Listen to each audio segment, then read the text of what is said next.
ఇవాళ 110. ఈసారి కింద మీరు బీజేపీ కొట్టేస్తే అబ్కి బార్ 400 పార్ 400 దాటిస్తాడు.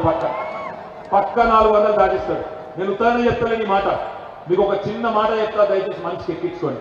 మా ఆడబిడ్డలు ముఖ్యంగా జాగ్రత్త వినాలి. ఇవాళ భారతదేశంలో అన్ని పిరమైంది. పప్పు పిరమైంది, ఉప్పు పిరమైంది, నూనె పిరమైంది, చింతపండు పిరమైంది, సామాన్యుడు తినే ప్రతిదీ పిరమై కూర్చున్నది. ఎట్లా పిరమైనది, ఎట్లా ఇవాళ ధరలు పెరిగినాయి? ఒకటే ఒక కారణం, మన దేశంలో పెట్రోల్ డీజిల్ ఎన్నకెళ్ళి తయారు చేస్తారో క్రూడ్ ఆయిల్, ఆ క్రూడ్ ఆయిల్ అంటే ముడి చమురు, అది మన దగ్గర దొరకదు, బయటికి వెళ్ళి తెచ్చుకోవాలి. గల్ఫ్ దేశాలలో దొరుకుతుంది, ఆడికెళ్ళి మనం తెచ్చుకుంటాం. మోడీ గారు వచ్చినాడు 2014లో క్రూడ్ ఆయిల్ ధర బ్యారెల్ లెక్కన అమ్ముతారు. బ్యారెల్ క్రూడ్ ఆయిల్ ధర $100. ఇవాళ 10 ఏళ్ల తర్వాత బ్యారెల్ క్రూడ్ ఆయిల్ ధర $84, అంటే $16 తగ్గింది. మరి క్రూడ్ ఆయిల్ ధర తగ్గితే పెట్రోల్ ధర డీజిల్ ధర తగ్గన్నా పెరగన్నా?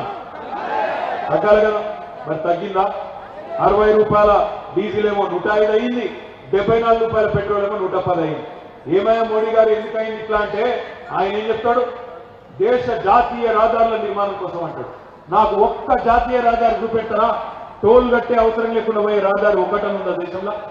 నువ్వు విజయవాడ ఓ, బెంగళూరు ఓ, ఆదిలాబాద్ ఓ, ఎటన్నా ఓ దేశంలో ఒక్క రోడ్డు చూపెట్టు టోల్ కట్టే అవసరం లేకుండా. మరి ఎక్కడికి పోయినాయి ఈ పైసలన్నీ? ఈ 10 ఏళ్ల నరేంద్ర మోడీ 30 లక్షల